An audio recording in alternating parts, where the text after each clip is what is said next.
Hello everyone, Edu for electrical में आप सभी का स्वागत है। हम ट्रांसफार्मर का डिस्कशन देख रहे थे और प्रीवियस वीडियो में हमने क्वेश्चन नंबर 115 तक 1 से लेकर के 115 तक हम लोगों ने डिस्कस कर लिया है और आगे हम लोग स्टार्ट करने जा रहे हैं 116 और उसके बाद का क्वेश्चन देखेंगे। कुछ दिन क्लास डिस्टर्ब रहा क्योंकि कोलकाता में आप लोगों को पता होगा कि काफ़ी ज़्यादा तूफान आया था, तो जिसके वजह से हमारा जो नेटवर्क है इंटरनेट का जो व्यवस्था है वो पूरी तरह से ठप कर गया था। अब धीरे धीरे इसमें सुधार आ रहा है, तो हो सकता है अभी थोड़ा सा प्रॉब्लम देखने को मिलेगा जब तक पूरी तरह से ये ठीक ना हो जाए। लेकिन तब तक हम लोग क्लास को लेकर के धीरे धीरे स्लो रफ्तार से चलाते रहेंगे और 1 से 2 दिन और लगेगा, नेट जो है पूरी तरह से ठीक हो जाएगा और उसके बाद हम लोग का जो क्लास है जिस तरह से चल रहा था उस तरह से रेगुलर हो जाएगा। तो जो लोग नए हैं, जो नए लोग देख रहे हैं, उन लोग से मैं रिक्वेस्ट करूंगा कि आप लोग एक बार डिस्क्रिप्शन बॉक्स देख लें, वहाँ पर प्रीवियस वीडियो का लिंक होगा, प्लेटफॉर्म एक्सप्लेनेशन दिया हुआ है। ट्रांसफार्मर का प्रीवियस वीडियो जो हमने करवाया उसको देख लें, क्योंकि वहाँ पर हमने मैक्सिमम जो थ्योरीज है वो डिस्कस कर दिया है और अब 100 के बाद जो क्वेश्चन देखने को मिल रहा है ज़्यादातर रिपीटेड क्वेश्चन मिल रहा है, तो उसको बार बार डिस्कस करने की ज़रूरत नहीं है। जो नया क्वेश्चन मिलेगा उसे हम जरूर डिस्कस करेंगे। आते हैं क्वेश्चन नंबर 116 देखते हैं। सेल टाइप ट्रांसफार्मर में कोर के मध्य पहलू का क्षेत्रफल अल पहलुओं के मुकाबले, तो यहाँ पर सेल टाइप ट्रांसफार्मर लिया है। हमने पीछे 3 टाइप का ट्रांसफार्मर के बारे में डिस्कशन किया था और वहाँ पर हमने सारा कुछ काफ़ी डीपली देखा था। तो सबसे पहले हमारा कोर टाइप था, दूसरा सेल टाइप था और तीसरा जो हमारा था वो बेरी टाइप था। तो हमने कोर टाइप में पढ़ा था कि जो फ्लक्स का लीकेज होता है वो सबसे ज़्यादा होता है और सबसे कम होता है बेरी टाइप में, ये होता है मिडिल में। इसमें थोड़ा बेरी से कम होता है लीकेज, थोड़ा बेरी से ज़्यादा होता है लीकेज, ठीक है, बेरी में सबसे कम होता है। तो सेल टाइप में हमने पढ़ा था कि यहाँ पर जो बाइंडिंग रहता है, प्राइमरी वाइंडिंग डायरेक्ट कोर के साथ लपेटा हुआ रहता है और प्राइमरी के ऊपर सेकेंडरी वाइंडिंग रखा जाता है जो कि हाई वोल्टेज वाइंडिंग होता है। हाई वोल्टेज वाइंडिंग को हम लोग हमेशा प्राइमरी के ऊपर रखते हैं ताकि कम से कम इंसुलेशन की ज़रूरत पड़े। तो ये सारा कुछ बताया हुआ है।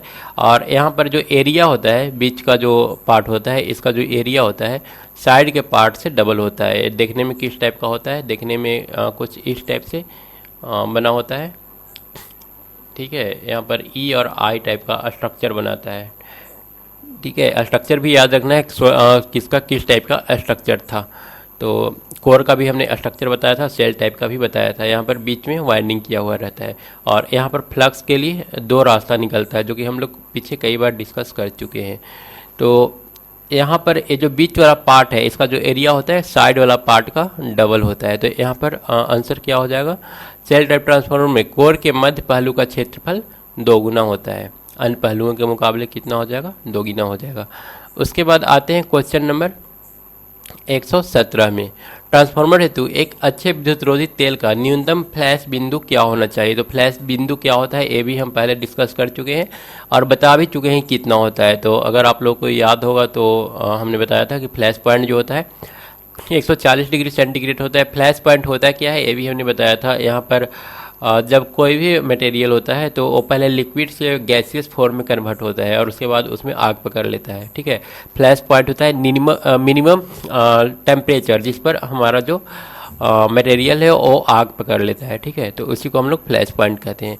और जो ट्रांसफार्मर में ऑयल हम लोग यूज करते हैं उसका फ्लैश पॉइंट कम से कम 140 डिग्री होना चाहिए, मतलब कम से कम 140 डिग्री टेम्परेचर होगा तब उसमें आग पकड़े, ऐसा व्यवस्था होना चाहिए। तो मैं एक बार फिर से रिक्वेस्ट करूंगा कि आप लोग पहले पीछे का जो क्वेश्चन है उसको अच्छे प्रकार से देख लें, उसके बाद आगे क्वेश्चन को सॉल्व करें, मैक्सिमम क्वेश्चन सॉल्व हो जाएगा। एक स्टेप अप ट्रांसफार्मर में क्या होता है, द्वितीयक वाइंडिंग में टर्न प्राथमिक वाइंडिंग के मुकाबले कम होता है। स्टेप अप है तो V2 क्या होगा, ज़्यादा होगा, V2 ग्रेटर देन V1 होगा। तो जब V2 ग्रेटर है तो N2 भी ग्रेटर देन N1 होगा। तो द्वितीयक वाइंडिंग में टर्न प्राथमिक वाइंडिंग के मुकाबले कम होते हैं, ये तो गलत दिया है। स्टेप अप में क्या होता है, ज़्यादा होता है। इनपुट वोल्टेज को बढ़ाता है, ये सही है। वोल्टेज को क्या करता है, ये बढ़ा देता है। उसके बाद आते हैं क्वेश्चन नंबर 119। 119 क्या बोल रहा है, धारा परिणामित्रों में वित्रों का बोझ अभिव्यक्त किया जाता है। सीटी करंट ट्रांसफार्मर का बोल रहा है कि लोड हम लोग किस चीज़ में व्यक्त करते हैं। तो हम लोग कई बार पढ़ चुके हैं कि ये सिर्फ और सिर्फ वोल्ट एम्पियर में व्यक्त किया जाता है। यहाँ पर वाट नहीं होता है, ठीक है। वाट तब होता है जब हम लोग को पता हो कि लोड हम लोग किस टाइप का यूज कर रहे हैं, इंडक्टिव या कैपेसिटिव। अगर लोड कन्फर्म पता हो तो हम लोग वाट बोल सकते हैं। अब यहाँ पर हम लोग को लोड के बारे में कुछ जानकारी होता नहीं है। इंडक्टिव भी लोड हो सकता है, कैपेसिटी भी हो सकता है, और रजिस्टिव भी हो सकता है, ठीक है। तो इसलिए और इसका जो लॉस होता है ट्रांसफार्मर का, वो किसी भी तरह लोड पर डिपेंड नहीं होता है, ठीक है। इसलिए हम लोग इसको वोल्ट एम्पियर में ही व्यक्त करते हैं। तो 119 का सही आंसर क्या हो जाएगा? बी हो जाएगा। उसके बाद आते हैं क्वेश्चन नंबर 120 में, कार्बन ब्रशों पर चिंगारी आने की स्थिति में क्या करना चाहिए? तो ये जो हमारा क्वेश्चन है और ट्रांसफार्मर का नहीं है। कार्बन ब्रश हम लोग कहाँ यूज करते हैं? डीसी मोटर में। और डीसी मोटर में इस चिंगारी को हटाने के लिए हम लोग कम्यूटेटर को क्या करते हैं? साफ़ करते हैं। तो डीसी मोटर से क्वेश्चन उठा करके दे दिया है। उसके बाद आते हैं क्वेश्चन नंबर 121। 121 क्या पूछ रहा है?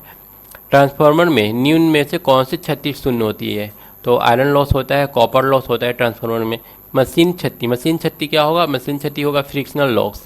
फ्रिक्शनल लॉस एयर के साथ जो फ्रिक्शन होता है, जैसा कि हम लोग मोटर में देखते हैं, जब उसका मोटर जो होता है रोटेट करता है, तो रोटेट करते समय एयर के साथ फ्रिक्शन होता है और फ्रिक्शनल लॉस वहाँ पर होता है। तो इस टाइप का क्षति ट्रांसफार्मर में नहीं होता, इसीलिए इसका जो एफिशिएंसी है वो भी काफ़ी ज़्यादा होता है। 95 to 98% होता है, 98.5% तक होता है, ठीक है। तो इसका रीज़न यही है क्योंकि यहाँ पर कोई रोटेटिंग पार्ट नहीं है। उसके बाद अगला क्वेश्चन है 122। इलेक्ट्रोस्टैटिक शील्ड वाले किस प्रकार के ट्रांसफार्मर को कम्यूटेटर चिकित्सा उपकरण या लैब उपकरण जैसे संवेदनशील उपकरणों के लिए पावर सप्लाई के लिए उपयोग किया जाता है? तो ये चीज़ हमने आपको पहले भी समझाया था कि एक होता है आइसोलेटेड ट्रांसफार्मर होता है। आइसोलेटेड ट्रांसफार्मर में जो प्राइमरी नंबर ऑफ टर्न होता है वो बराबर होता है सेकेंडरी नंबर ऑफ टर्न का। और यहाँ पर ये जो हमारा प्राइमरी जो होता है किसी भी ट्रांसफार्मर का, ये एक्चुअली ग्राउंड के साथ कनेक्टेड रहता है, इसका एक सिरा, ठीक है। अगर इसको हम कहीं से छू देते हैं ग्राउंड पर खड़ा होकर के, तो हमारा संपर्क सीधे ट्रांसफार्मर और ग्राउंड के बीच में हो जाता है और इससे करंट फ्लो करना शुरू कर देता है, ठीक है। तो यहाँ पर हम लोग को करंट शॉक लगने का चांसेस ज़्यादा होता है, लेकिन अगर इसके किसी एक टर्मिनल को हम छू दें तो हमारा सर्किट कंप्लीट नहीं होता है। इसलिए जब आइसोलेटेड ट्रांसफार्मर को हम लोग छूते हैं, ठीक है, आइसोलेटेड ट्रांसफार्मर को अगर छू भी देंगे तो हम लोग को करंट नहीं लगेगा। और इसी वजह से इसका जो यूज होता है लैब उपकरण में या फिर चिकित्सा उपकरणों में किया जाता है। तो यहाँ पर सही आंसर क्या होगा? आइसोलेटेड सेकेंडरी टाइप होगा। यहाँ पर वोल्टेज जो होता है, जो प्राइमरी वोल्टेज होता है वही सेकेंडरी वोल्टेज भी हो जाता है, बस डिफरेंस ये होता है कि यहाँ पर छूने से हम लोग को करंट नहीं लगेगा। तो ये हो गया क्वेश्चन 122। आते हैं अब क्वेश्चन नंबर 123 में, किसी परिणामित्र की शीतलन क्यों जरूरी है? कूलिंग क्यों जरूरी है? तो यहाँ पर तो पहला ऑप्शन नहीं दे दिया, कूलिंग मतलब ताप को घटाने के लिए। तो यहाँ पर कुछ और एक्सप्लेनेशन की ज़रूरत है नहीं। 123 के बाद आते हैं क्वेश्चन नंबर 124 में, what is the turn ratio of a transformer with NP and NS are primary and secondary turn ratio? तो टर्न रेशियो क्या होता है? टर्न रेशियो होता है VS बटा VP, सेकेंडरी वोल्टेज बटा प्राइमरी वोल्टेज, या इसी को हम लोग NS बटा NP भी बोल सकते हैं, या फिर इसी को IP बटा IS भी बोल सकते हैं। तो यहाँ पर हम लोग को देख लेते हैं कौन सा ऑप्शन दिया है। अब VS बटा VP दिया है तो ये हम लोग का सही आंसर हो जाएगा। इसके अलावा NP बटा NS गलत है, NS बटा NP हो जाएगा। D भी हम लोग का सही है, ठीक है, A और D दोनों सही है। उसके बाद C में IP बटा IS होना चाहिए था, A गलत है।